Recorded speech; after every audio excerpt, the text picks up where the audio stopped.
Algunos de los problemas que más han preocupado a los filósofos tienen que ver con la filosofía misma. ¿Cómo que con la filosofía? Pues que, a ver, el concepto de filosofía siempre ha mostrado ciertos problemas o por lo menos ha suscitado algún debate. Unas de las cuestiones que se han tratado acerca de filosofía en la historia del pensamiento son el problema del origen, el problema de su significado o el problema de la diversificación. Y es más, autores como Deleuze nos muestran que muchos filósofos han acabado abordando el problema de la filosofía. Esto se debe a que muchos pensadores tratan de dar sentido a aquello que se han dedicado durante su vida. Vamos, que hasta con la filosofía tienen problemas los filósofos. Y hoy vamos a tratar una cuestión bastante importante para el concepto de filosofía. Así, en este vídeo vamos a ver si la filosofía oriental se puede posicionar al mismo nivel que la filosofía occidental. Incluso trataremos de ver si puede ser o no puede ser filosofía. ¿Te parece bien?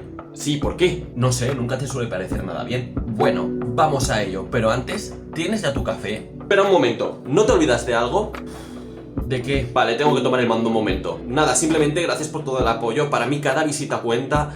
Y simplemente es eso, dadle like, suscribiros y activar si queréis la campanita. Y dicho esto, ahora sí voy a por mi café. Para poder comprender qué es la filosofía oriental, primero tenemos que hablar de qué es la filosofía occidental. Esta, prototípicamente, es aquella que nació en Grecia con el paso del mito al logos. Y esto suele nombrarse porque este hecho es fundamental, ya que caracterizaría a la filosofía occidental de una forma muy interesante. Respecto a esto hablamos más o menos en el vídeo de aquí, así que si quieres saber un poco más del tema, échale un vistazo. ¿Te acuerdas lo que comentamos?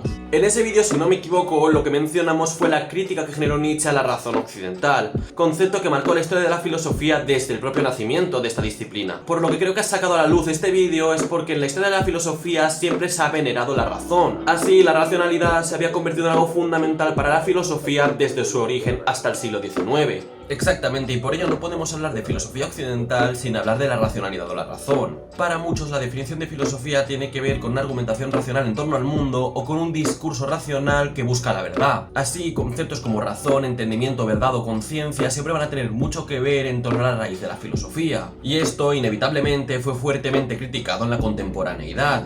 Un ejemplo de esto es el vídeo que hemos citado anteriormente y que estaba protagonizado por Nietzsche. Vale, muy bien. ¿Cuáles son las características de la filosofía occidental? No hay un claro acuerdo acerca de las características de la filosofía, pues cada autor va a tener una perspectiva diferente. No obstante, cuando hablamos de la cuestión de la validez de la filosofía oriental, se suelen atribuir dos características que son las que nos permiten comparar la filosofía oriental con la filosofía occidental. La primera característica que solemos comentar es la emancipación de la filosofía, del arte, la religión o la ciencia. Muchos autores afirman que la filosofía occidental se ha mostrado más o menos independiente a estas tres disciplinas. El resumen hasta aquí es que la filosofía occidental se caracteriza por estar separada de ámbitos como la religión o el arte. Digamos que muchas definiciones de filosofía van por este camino, aunque es verdad que hay muchos matices. Veamos ahora la segunda característica. La filosofía occidental se caracteriza por ser un continuo en el tiempo, es decir, se han trazado ciertas conexiones entre los diferentes pensamientos de los diferentes autores, dando una sensación de continuidad cronológica.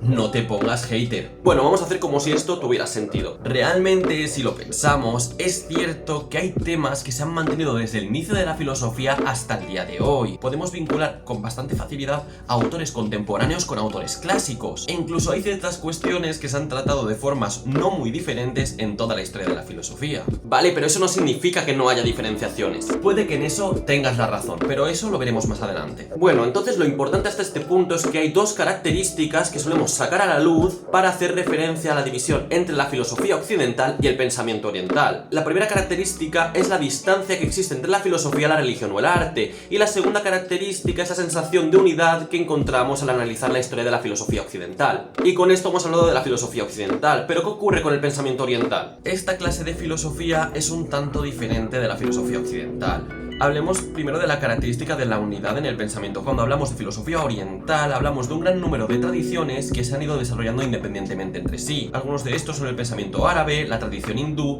o filosofías como la china o la japonesa. Todas estas tradiciones, que ojo, hay más, se muestran más o menos independientes entre sí, que no significa que no hubiera influencias entre ellas, pero sí hay desarrollos totalmente dispares. Vale, ¿y cuál es la relación de la filosofía oriental con la religión o el arte? En este caso es muy difícil disolver estas disciplinas. Las diferentes tesis filosóficas orientales están muy bien diluidas en la religión o en el arte. Las religiones orientales siempre han influido en las tradiciones de estas zonas. Así encontramos el islam, el hinduismo, el budismo, el taoísmo o incluso el shintoísmo. Así realmente vemos que separar estas áreas es bastante complicado. Pero por otro lado, muchas tesis filosóficas no aparecen simplemente como obras filosóficas sin más, sino que suelen estar insertadas en muchas creaciones artísticas, como son obras de teatro o poesías. Vale, entonces la idea es que la filosofía oriental no la podemos separar de la religión o el arte. Al menos es muy difícil hacerlo, porque generar una línea divisoria entre religión, arte y filosofía es una tarea bastante complicada, si es al menos posible. Vale, entonces la filosofía occidental no se parece en nada a la filosofía oriental cuando hablamos de estas dos características. O eso han querido que creamos. ¿Cómo? Vale, olvida esto. Ya hemos hablado de las dos características que se suelen aludir cuando hablamos de la filosofía oriental y la filosofía occidental. Pero ha llegado el momento de hablar de la distinción en sí y los problemas que esta genera. Así podremos saber si podemos hablar de filosofía oriental o no. Como hemos dicho antes, tenemos grandes problemas en el momento de tratar de definir filosofía. Existen cientos, si no miles de definiciones, y cada una da a la filosofía ciertas características diferentes. Con ello, lo que hemos visto hasta aquí es una caracterización de filosofía que nos permite separar la filosofía oriental de la filosofía occidental, pero no tiene por qué ser la única definición, ni mucho menos la mejor. Ya claro, pero igualmente sí puede serlo. Claro, lo que estamos intentando decir es que es muy difícil generar una definición estable de filosofía. Pero bueno, supongamos que aceptamos la definición. Veamos si estas características realmente nos permiten generar esta diferenciación o no. Lo que diremos es que las dos características no se llegan a cumplir del todo, o al menos no de forma radical, en la filosofía occidental. ¿Ah, no? Pues no del todo. Primero veamos la separación de filosofía con arte, religión y ciencia. Lo primero, si decimos que la filosofía occidental se caracteriza por estar separada totalmente de la religión, la filosofía medieval sería puesta en tela de juicio. Lo primero que podemos ver es que la razón se queda subyugada a la fe, y por otro lado, muchísimo material conceptual filosófico se queda relacionado o incluso englobado en material teológico. En cuanto a la separación de filosofía y ciencia, en la modernidad también tendríamos bastantes problemas. La filosofía y la ciencia a partir del siglo XVII empezarían a establecer numerosos vínculos entre sí, incluso llegando a haber bastantes posturas cientificistas, y si no, que se lo digan a los positivistas. Vale, entonces estás diciendo que en el caso de la filosofía occidental también nos ocurre que no la podemos separar en ciertos momentos de la religión o de la ciencia. ¿Pero qué ocurre con el arte? Exactamente lo mismo. Y si no, para dos ejemplos, Platón o Nietzsche, dos autores que nadie diría que no son imprescindibles en la historia de la filosofía. Y si alguien lo piensa, por favor, desuscríbete del canal. Vale, perdón, se me ha ido un poco. Lo importante respecto a esto es que encontramos numerosos autores en los que su obra no utilizan recursos narrativos para generarlas. Incluso algunos autores filosóficos los consideramos grandes creadores artísticos. Pero lo mismo ocurre que en el caso del arte. Muchas obras literarias a día de hoy las consideramos como obras de muy gran contenido filosófico. Un ejemplo de esto es la Divina Comedia de Dante Alighieri, obra la cual, aunque es evidentemente literaria, no podemos negar que tenga un contenido inmenso filosófico. Vamos, que entonces lo de separar filosofía de religión, ciencia o arte, como que no. Es que tampoco es algo radical, no es blanco o negro. Sí que es cierto que hay muchos autores que han delimitado la filosofía de muchas otras disciplinas, pero sí que es cierto que no estamos hablando de una minoría minúscula que ha relacionado la filosofía con estas disciplinas de forma voluntaria o involuntaria. Vale, entiendo lo que se está diciendo hasta aquí, pero hablemos de la otra característica. ¿La filosofía occidental se puede considerar como algo totalmente unitario? Vale, sí que es cierto que en este caso encontramos que la filosofía occidental la podemos analizar como un todo unitario, pero lo que es cierto también es que encontramos ciertas tradiciones filosóficas que sí muestran cierta independencia entre sí. En la modernidad, es decir, en el siglo XVII, ya encontramos cierta división entre los pensadores que se encuentran en Gran Bretaña y posteriormente en América, es decir, el pensamiento analítico, y los pensadores continentales. Bien es cierto que no podemos comentar que esta diferencia o esta distancia sea tan grande como la que encontramos entre, por ejemplo, la filosofía árabe y la filosofía japonesa.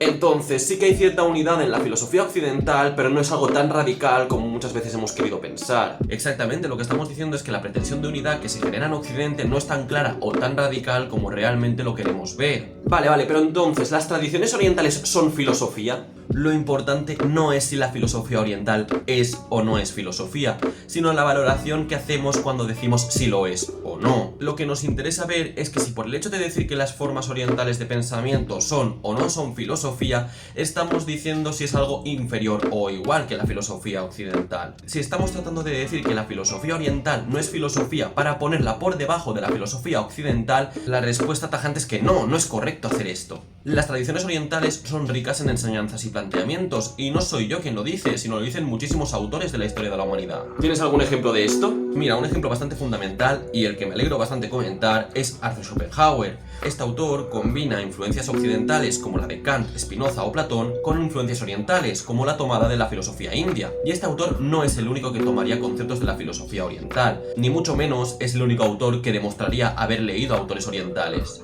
¿Y cómo sabemos esto? Es cierto que muchos no lo dijeron de forma directa en sus teorías, pero sí que es cierto que a día de hoy muchos pensadores han tenido como lecturas a autores orientales.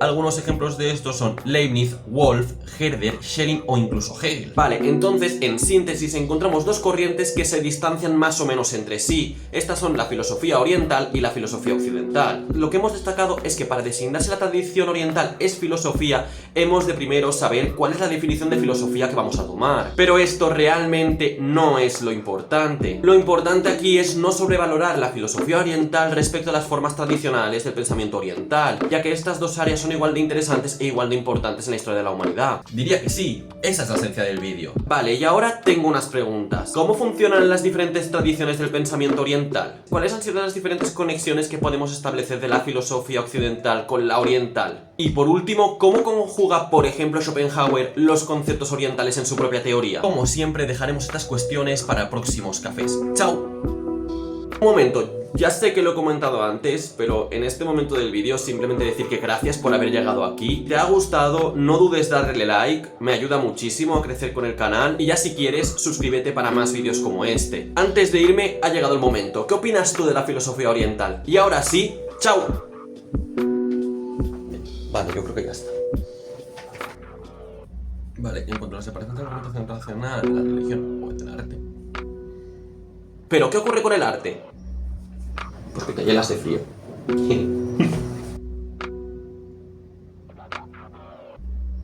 A ver, sorbo de café.